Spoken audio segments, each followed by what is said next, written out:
Hello friends, welcome to legal case study. और अगर आपने अभी तक इस चैनल को सब्सक्राइब नहीं किया है तो जल्दी से इस चैनल को सब्सक्राइब कर लीजिए, बिकॉज यहाँ पर आपको इम्पॉर्टेंट केस लॉ की डिटेल वीडियो मिल जाएगी और लॉ से रिलेटेड सारे इंपॉर्टेंट टॉपिक भी आपको लीगल केस स्टडी पे मिल जाएंगे। तो जल्दी से सब्सक्राइब करें। तो आज हम डिस्कस करेंगे लॉ ऑफ टॉर्ट्स के एक इम्पॉर्टेंट केस लॉ के बारे में, Municipal Corporation of Delhi versus Subhagwanti, All India Reporter 1966, Supreme Court 1750। 2 जजेस बेंच थी। तो सबसे पहले हम इसका इंट्रोडक्शन डिस्कस कर लेते हैं। इस पूरे केस में आपको जो सबसे इम्पॉर्टेंट डॉक्ट्रिन सीखने को मिलेगा वो है रेस इप्सा लोकेटर।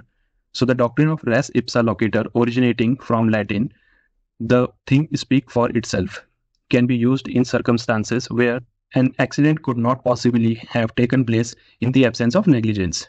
तो रेस इप्सा लोकेटर का मतलब ये होता है कि जो सर्कमस्टांसेस होते हैं, जो चीज़ घटित हुई होती है, वो खुद ही अपने आप जो है सारी चीज़ें बयां कर देती है। जो एक्सीडेंट हुआ है उसमें साफ साफ दिख रहा होता है कि गलती किसकी है, किसके नेग्लिजेंस की वजह से ये जो है हुआ है। The onus is transferred to the defendant to demonstrate there lack of negligence. अब यहाँ पे आप सबको पता होगा कि जो भी प्लेंटिफ होता है, ओनस जो है उसके ऊपर होता है कि वो ये प्रूफ करे कि सामने वाला जो है डिफेंडेंट जो है गलती उसकी है। बट जब रेस इप्सा लोकेटर का प्रिंसिपल जो है अप्लाई हो जाता है किसी केस में, तो ओनस जो है वो डिफेंडेंट पे चले जाता है कि डिफेंडेंट जो है ये प्रूफ करे कि गलती उसकी नहीं थी और नेग्लिजेंस जो है वो उसके बिहाफ पे या उससे नहीं हुआ है। तो रेस इप्सा लोकेटर का मतलब ये है। अब हम इस केस के फैक्ट्स के बारे में डिस्कस कर लेते हैं। The clock tower, known locally as the Ghantaghar, was an important landmark in Chandni Chowk, historical part of old Delhi. अब यहाँ पे इस केस में जो है एक क्लॉक टावर होता है जो कि एक इम्पॉर्टेंट लैंडमार्क होता है चांदनी चौक का, जो कि एक हिस्टोरिकल प्लेस है। आप में से कई सारे लोगों ने, ऑलमोस्ट सबने सुना होगा चांदनी चौक का नाम, तो जो कि ओल्ड दिल्ली में पड़ता है। On the 24th of September 1951, the clock tower suddenly collapsed without any prior visible sign of danger or warning। अब यहाँ पे क्या होता है कि 24 सितंबर 1951 को ये जो क्लॉक टावर होता है चांदनी चौक मार्केट के बीच में, वहाँ पे वो जो है उस अचानक से जो है गिर जाता है, टूट जाता है। उसके जो ऊपर के जो एक दो फ्लोर होते हैं वो गिर करके उसका पूरा मलबा जो है नीचे आ जाता है। The collapse was abrupt and large section of the structure fell onto the street below where pedestrians were walking। अब जो ये, क्योंकि ये मार्केट में होता है ये जो क्लॉक टावर होता है, और अचानक से जो है उसका ऊपर का हिस्सा जो है वो टूट के नीचे गिर जाता है, और नीचे जो है वहाँ पे जो है कई सारे जो लोग होते हैं मार्केट में रखे होते हैं, पैदल चलने वाले यात्री, वो जो है वहाँ पे जा रहे होते हैं उसके नीचे से, तो वो ऊपर का जो मलबा होता है वो उनके ऊपर आके गिर जाता है। The debris from the collapsed structure resulted in the death of several individuals।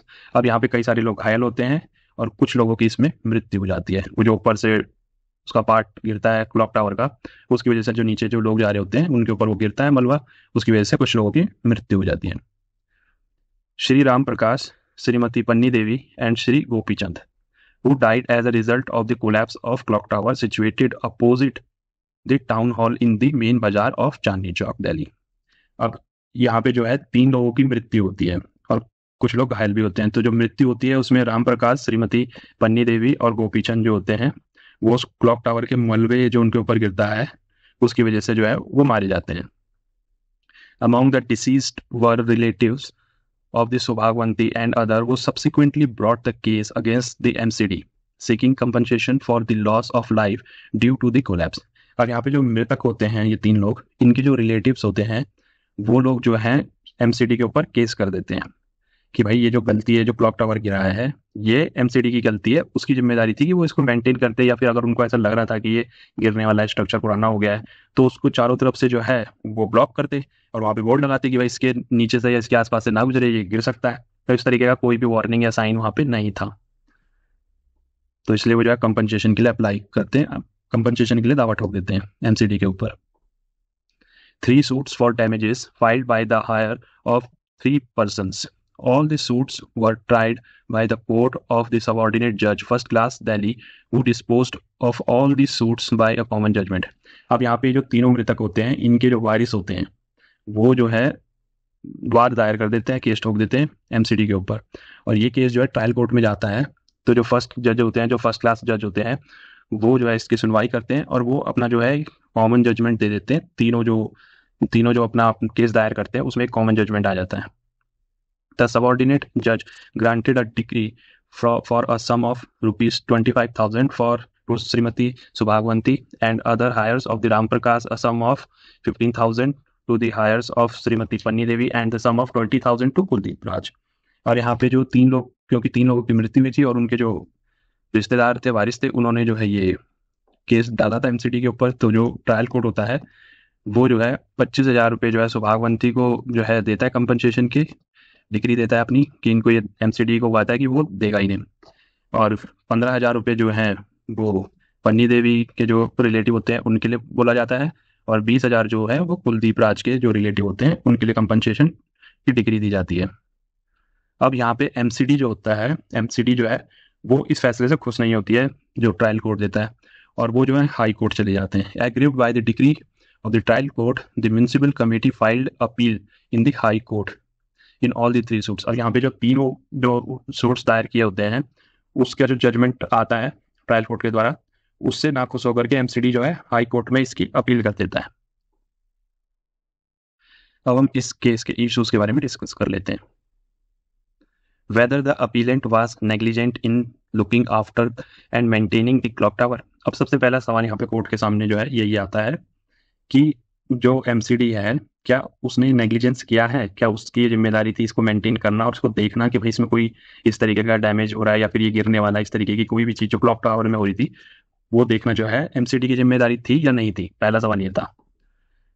दूसरा ये था कि whether the appellant liable to pay damages for the death of the person resulting from its fail. अब यहाँ पे दूसरा सवाल ये उठता है कि एमसीडी की जिम्मेदारी है या नहीं कि जो जिनकी मृत्यु हुई है क्लॉक टावर गिरने की वजह से उनको जो है डैमेजेस दे या फिर कंपनसेशन पे करे। तो अब हम इस केस का जजमेंट डिस्कस कर लेते हैं।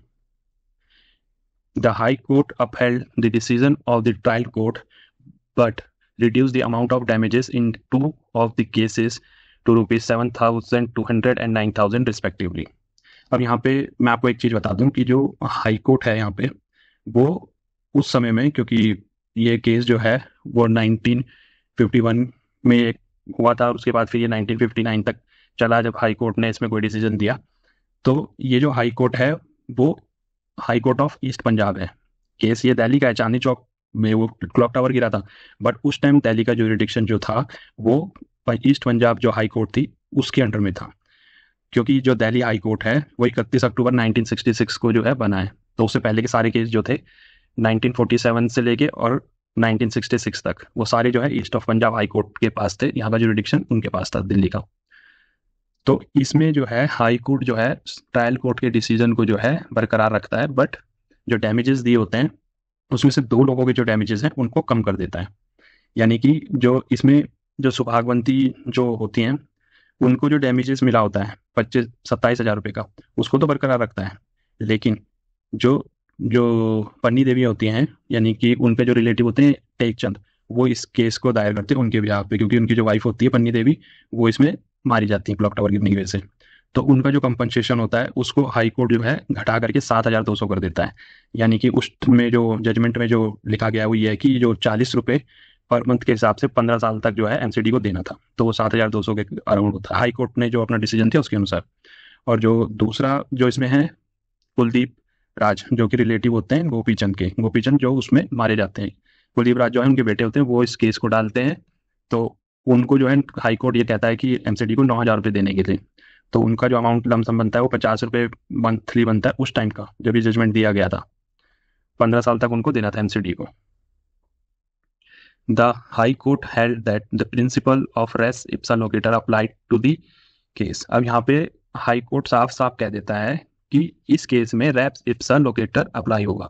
मतलब कि जो प्लेंटिफ है, मतलब कि जो इस केस में, क्योंकि इस केस में एमसीडी वहाँ अपील लेके गया है, तो इसमें अपीलेंट तो एमसीडी है, जो रिस्पोंडेंट है वो बाकी ये 3 लोग होते हैं जिनके अगेंस्ट में एमसीडी जाता है हाई कोर्ट। तो यहाँ पे हाई कोर्ट कहता है कि इसमें इस केस में जो है एमसीडी को ये बताना होगा कि भाई ये जो पूरा घटना घटी है क्लॉक टावर गिरने की, उसमें नेग्लिजेंस जो है एमसीडी का कैसे नहीं बनता है, क्योंकि साफ साफ दिख रहा है कि भाई आपकी जिम्मेदारी थी, आपको इसको मेंटेन करना था, या फिर इसकी जो भी स्ट्रक्चरल ऑडिट होता है वो देखना चाहिए था, क्योंकि ये आपकी जुरिडिक्शन में आता है एमसीडी के, आपने वो किया नहीं और ये गिर गया। तो इसलिए साफ साफ दिखता है कि लापरवाही किसकी है। तो इसमें हाई कोर्ट कहता है कि आपको जो है अपने बिहाफ पे ये सारी चीज़ें बतानी होगी कि आपकी गलती कैसे नहीं है। MCDO कहता है The High Court considered that it was the duty of municipal committee to carry out periodical examination for the purpose of determining whether deterioration had taken place in the structure and whether any precaution was necessary to strengthen the building. तो यहाँ पे high court साफ साफ कहता है कि भाई आपकी जिम्मेदारी थी कि आपको जो है इसका एग्जामिनेशन करना चाहिए था कुछ साल के अंतराल में। और फिर अगर आपको लग रहा था कि इसमें कुछ भी इस तरीके का जो है कुछ ऐसी चीज़ें है कि जिसकी वजह से गिर सकता है, इसका स्ट्रक्चर जो है नहीं रहा उतना मजबूत, तो फिर आपको जो है इसमें प्रिकॉशन लेनी चाहिए थी। या तो आपको इसको रिपेयर करना चाहिए था, या फिर आपको इसको जो है वो सील कर देना चाहिए था, बंद कर देना चाहिए था, या ऐसे तोड़ देना चाहिए था खुद ही, ताकि ये जो है नुकसान ना करे बाकी लोगों को। High court relied on evidence by B.S. Puri, retired chief engineer, and Mr. Chakravarti, municipal engineer. Both of them said the condition of the top floor was poor. अब यहाँ पे जो रिटायर्ड इंजीनियर होते हैं MCD के BS Puri, उनको जो है विटनेस के तौर पे बुलाया जाता है, और जो करंट में जो म्यूनसिपल इंजीनियर होते हैं मिस्टर चक्रवर्ती, उनको भी बुलाया जाता है। उनसे हाईकोर्ट पूछता है तो उनका भी यही कहना होता है कि जो ऊपर का जो फ्लोर था टावर का, क्लॉक टावर का, वो जो है बहुत ही पुअर कंडीशन में था। It has also been found by the High Court that the clock tower was 80-year-old and the normal life of structure of the building, having regard to the kind of mortar used, could be only 40 to 45 year. अब यहाँ पे high court में जब ये सारे सबूत रखे जाते हैं तो ये कहा जाता है कि जो क्लॉक टावर था वो 80 साल पुराना था लगभग, और जो ये जो बिल्डिंग थी बहुत ही ज़्यादा पुरानी हो चुकी थी, और जो इसमें मटेरियल यूज़ किया गया था वो उस तरीके का था कि वो 40 से 45 साल मैक्सिमम उसकी लाइफ थी, बट उसके बावजूद वो 80 साल से वहाँ पे जो है क्लॉक टावर था, और इस वजह से वो जो है इस कंडीशन में हो गया था कि वो गिर गया। The Supreme Court is upheld the application of the doctrine of res ipsa loquitur by the High Court. अब जब हाई कोर्ट ये फैसला सुना देता है तो उसके बाद MCD इस फैसले से भी खुश नहीं होती है, और क्योंकि हाई कोर्ट इसमें रेस इप्सा लोकेटर का डॉक्ट्रिन लगा देती है और सारी जिम्मेदारी और सारी गलती जो MCD की बता देते हैं अपने जजमेंट में। तो फिर जो MCD जो है सुप्रीम कोर्ट जाता है इस केस को लेके, और सुप्रीम कोर्ट इस केस को सुनने के बाद जो हाई कोर्ट ने जितनी भी फाइंडिंग्स दी होती है जजमेंट में, उन सब चीज़ों को जो है बिल्कुल करेक्ट पाता है, और जो हाई कोर्ट का डिसीजन है उसको बरकरार रखता है। और जो MCD के जो MCD ने जो ये अपील दायर की होती है कि जो हाई कोर्ट का जो जजमेंट आया है उसके अगेंस्ट, उसको जो है खारिज किया जाए, उसको जो है सुप्रीम कोर्ट मना कर देता है और कहता है कि जो हाई कोर्ट का फैसला है कंपनसेशन से लेके और जो लाइबिलिटी उसने फिक्स की है कि हाँ नेग्लिजेंस जो MCD की वजह से हुआ था वो बिल्कुल सही है इस केस में। तो ये बहुत ही इंपॉर्टेंट केस है, और ये कई बार जो है UGC नेट के पेपर में पूछा गया है, और जुडिशरी में भी कई बार ये क्वेश्चन जो है पूछा जाता है। Don't forget like and subscribe my channel, और अगर आपको कुछ पूछना है तो इस वीडियो पे कमेंट कीजिए। Thanks for watching.